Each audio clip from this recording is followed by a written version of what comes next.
ह्या आपल्या करंज्या चिवट पण नाही होत आणि नरम पण नाही होत, अशा मस्त खुसखुशीत होतात। मी तुम्हाला एक दाखवते, हे पहा।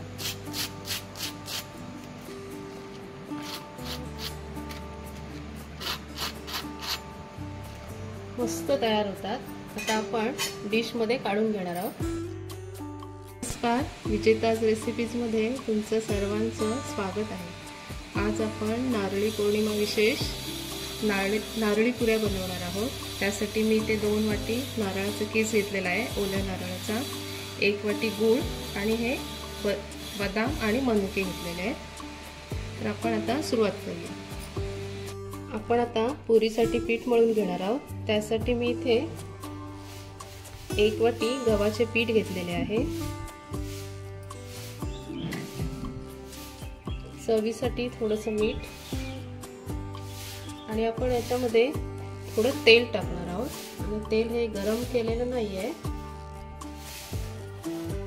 आता आपण हे सर्व मिक्स करून घेणार आहोत।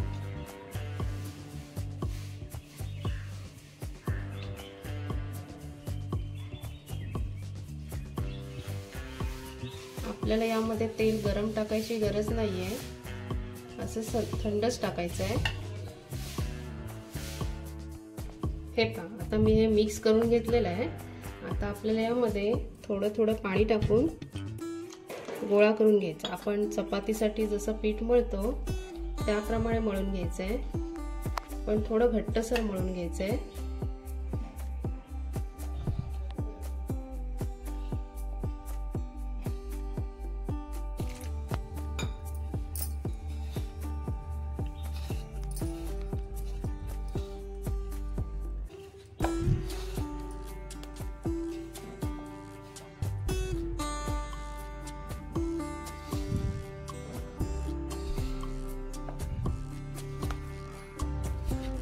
आपल्याला या नारळी पुऱ्या मस्त खुसखुशीत करायचे,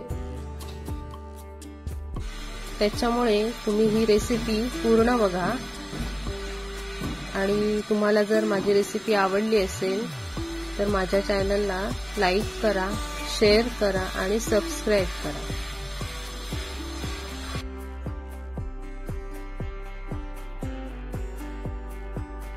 हे पहा, आपल्याला असं याप्रमाणे मळून घ्यायचं आहे। आता यावर थोडं तेल टाकायचं आहे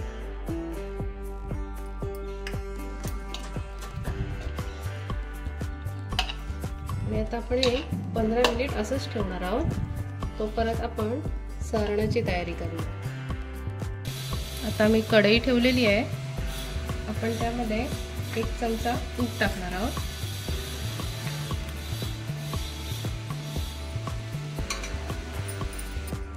आता आपण या पहिल्यांदा ओलं खोबरं टाकणार आहोत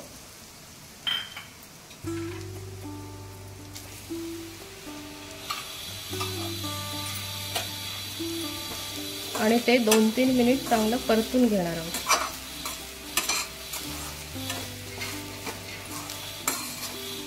म्हणजे आपलं सारण चांगलं सुकं सुकं होईल, असं पाणी नाही लागणार।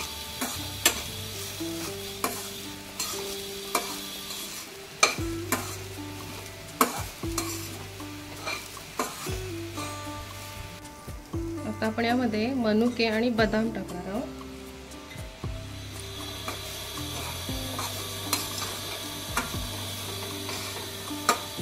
आणि आता आपण यामध्ये गूळ टाकणार आहोत।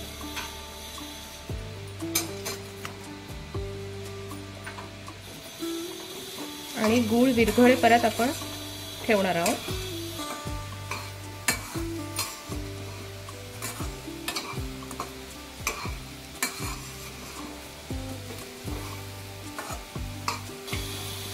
आपण यामध्ये 1 चमचा वेलची पूड टाकणार आहोत।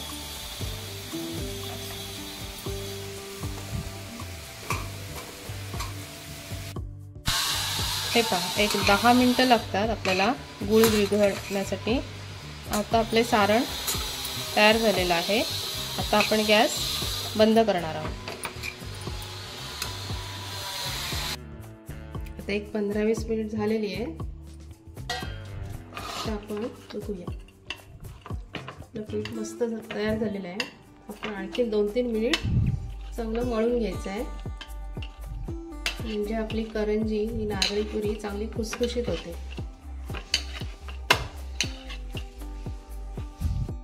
हे पहा, आता आपल्याला याचे 2 भाग करायचे आहेत। आता आपल्याला यावर थोडं पीठ टाकायचं आहे आणि आपल्याला असं लाटून घ्यायचं आहे।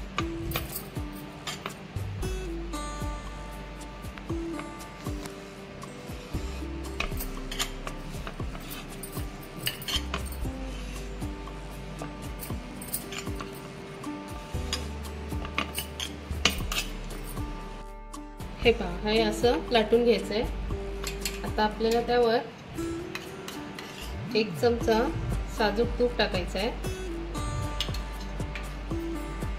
आणि थोडंसं तांदळाचं पीठ, तुम्ही कॉर्नफ्लोअर टाकलं तरी चालेल, आणि हे चांगलं आता पसरवून घ्यायचं आहे। तांदळाच्या पिठामुळे आपली करंजी किंवा नारळी पुरी मस्त खुसखुशीत होते।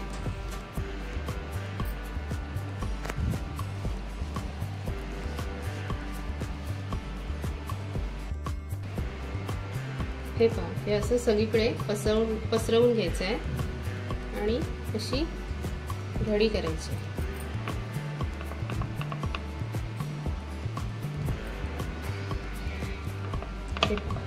याप्रमाणे करून घ्यायचं आहे आणि पुन्हा ही आपल्याला लाटून घ्यायची आहे। थोडं पीठ घ्यायचं आहे,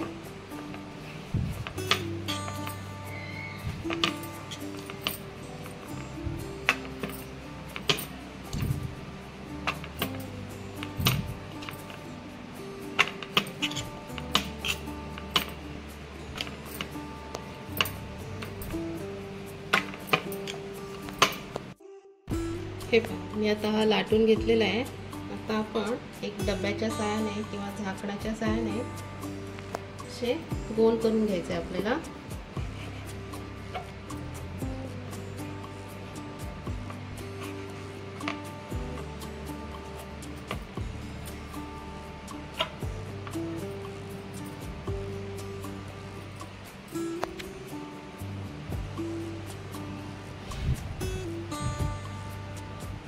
हे पहा, असं याप्रमाणे आपल्याला लाटून घ्यायचं आहे, कट करून घ्यायचं आहे। आता आपण यामध्ये सारण भरणार आहोत।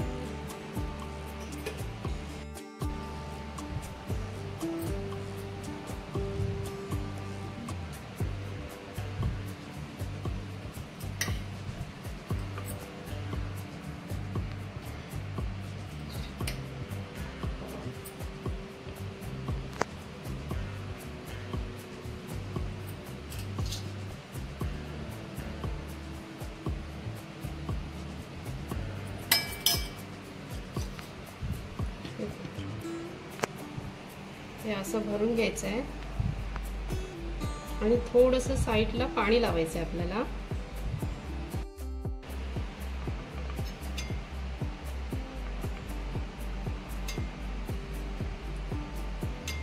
म्हणजे ही पुरी आपली सुटणार नाही तेलामध्ये।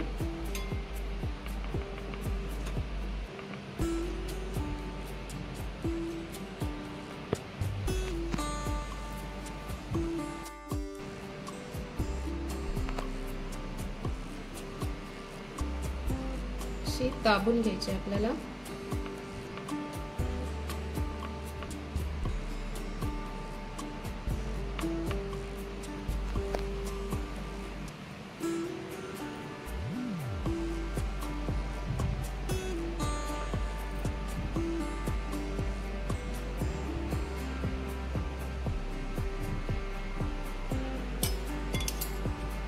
तुमच्याकडे जर साचा असेल तर तुम्ही साच्याने केलं तरी चालेल।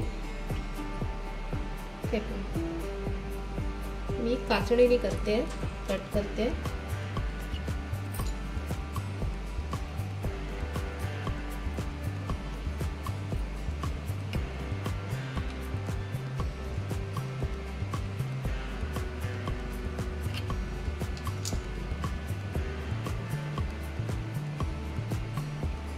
ठीक आहे, ही अशी याप्रमाणे आपल्याला कट करून घ्यायची आहे।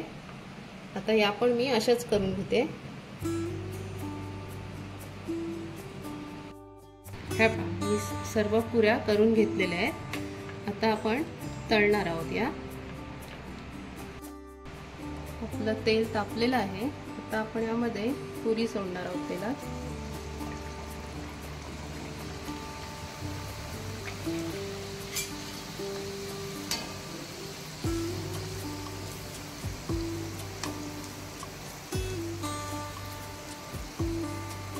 तेल आपल्याला जास्त पण गरम नाही घ्यायचं आहे।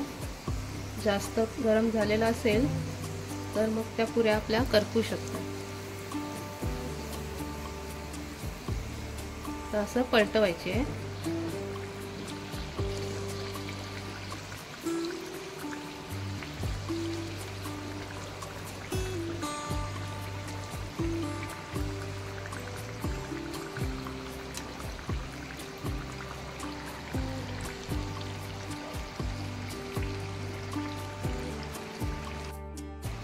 या पहा आपल्या आता पुऱ्या तयार शिजलेल्या आहेत। आता आपण काढून घेणार आहोत।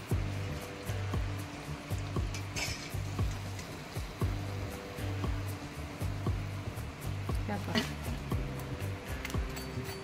अशा आपल्या पुऱ्या ह्या नरम नाही झालेल्या, खुसखुशीत झालेल्या आहेत। अशाच आपण दुसऱ्या तळून घेणार आहोत।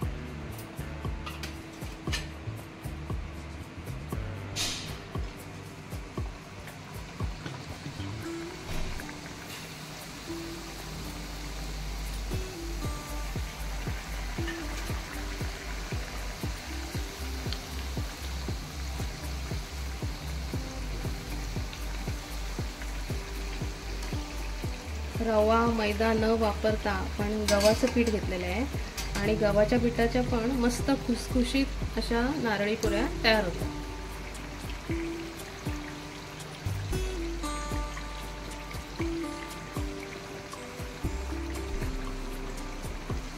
अशाच आपण सर्व तळून घेणार आहोत। ह्या पहा आपल्या पुऱ्या झालेल्या आहेत। आता आपण या काढून घेणार आहोत।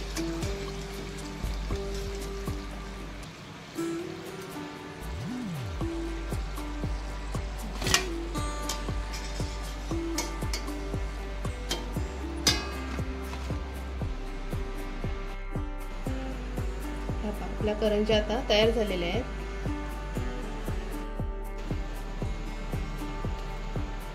रवा मैदा न वापरता पण मस्त खुसखुशीत होतात। या नरम पण होत नाही आणि चिवट पण नाही होत, खूप छान होतं।